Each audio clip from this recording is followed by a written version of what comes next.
झालं बाई, आता या सासूबाईला चांगला मंत्र दे आणि पक्का करार करून घे. या सासूबाई या, आणि मी काय सांगते ते नीट ऐकून घ्या. या झाडाला त्रास देऊ नका, भांडी घासायला लावू नका, कपडे धुवायला लावू नका, झाडू मारायला लावू नका. माफ कर आई, माफ कर. आजपासून ही सगळी कामं मीच करेन गाई.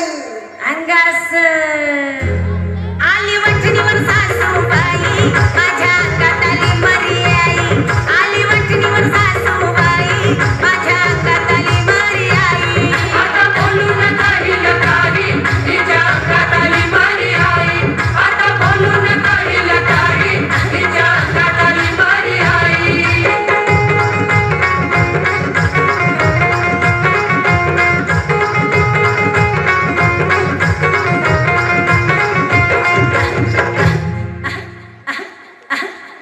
झाड शिकलेलं हाय, वाई वाई शिकलेला हाय गे माय. झाड सासुरवासन करणार नाही. आजपासून कोण करेल सासूरवास? मला पिसाळलेला कुत्रा चावलाय का काय? हा घ्या अंगारा आणि चोळा सगळा तोंडाला. आणि झाड काय म्हणतंय कान देऊन नीट ऐका. झाड सकाळी उठणार नाही, रोज स्वयंपाक करणार नाही. झाड नाजूक आहे बाई, तुम्ही कुरकुर करायची नाही.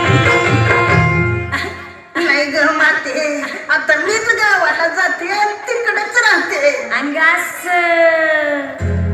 आज बघून घ्या मुंबई, माझ्या अंगात आली मरी आई. आज बघून घ्या मुंबई, माझ्या अंगात आली मरी आई. आता बोलू नका हिला काही, हिच्या अंगात आली मरी आई. आता बोलू नका हिला काही, हिच्या अंगात आली मरी आई.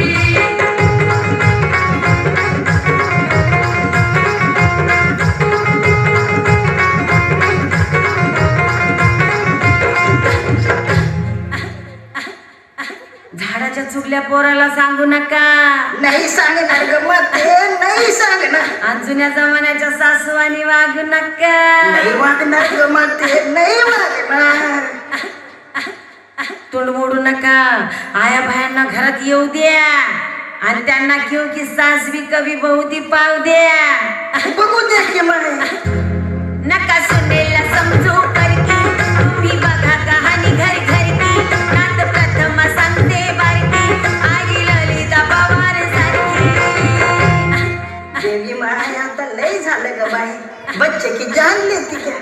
तुम्ही शिकलेला सुना, तुम्हाला कसा पटेल जमाना जुना? मला कळतात सारं खाना पुन्हा, पण जाऊ दे, मला खाऊ दे तंबाखू. कुठं गेला सुना?